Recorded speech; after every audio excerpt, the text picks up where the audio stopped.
નકલી નોટોના રેકેટ અંગે પ્રફુલ્લ પાનસેરિયાએ નિવેદન આપ્યું. તેમણે કહ્યું કે ગેરકાયદે પ્રવૃત્તિ કરનાર સામે કડક કાર્યવાહી કરાશે. નકલી નોટનું રેકેટ પકડાવવા બદલ પોલીસને તેમણે અભિનંદન પાઠવ્યા. આવી પ્રવૃત્તિ દેશદ્રોહ સમાન ગણાય. કોઈ પણ સંજોગોમાં આવી પ્રવૃત્તિ નહીં ચલાવી લેવાશે. યોગ કે આસ્થાની આડમાં દેશદ્રોહ ન ચાલે. આરોપીઓને ચોક્કસ કાનૂની રાહે સખત દંડ મળશે. પોલીસની શિસ્તબદ્ધ કામગીરીથી સાચું સત્ય બહાર આવશે. આંગળીના વેઢે ગણાય તેવા લોકો કરે ગેરકાયદે કામ. સમાજને નુકસાન કરનારા તત્વોને પોલીસ ખુલ્લા પાડશે.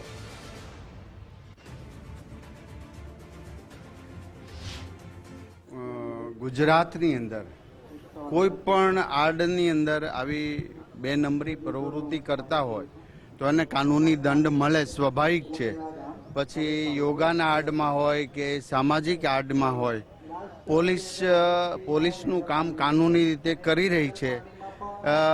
આવા રેકેટ પકડવા બદલ પોલીસને હું ખૂબ ખૂબ અભિનંદન આપું છું. અને પોલીસે જે આવી પ્રવૃત્તિ કરનારાને ખુલ્લા પાડી અને તુરંત પકડી લીધા, એ બદલ પોલીસને અભિનંદન પાઠવું છું. કારણ કે આપને ખ્યાલ ન હોય કે કયા આડમાં કોણ કેવી પ્રવૃત્તિ કરે છે.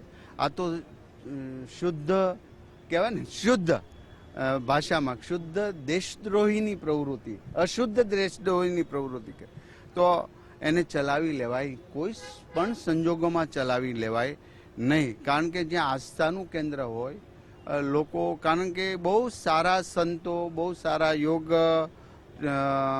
ગુરુઓ સારી પ્રવૃત્તિ કરી રહ્યા છે. કોઈક આવા આંગળીને વેઢે ગણાય કોઈ નીકળતા હોય તો એને ચોક્કસ કાનૂની રાહ પર દંડ મળવો જોઈએ. સત્ય છે એ બહાર આવશે અને પોલીસ સારી કામગીરી કરી રહી છે.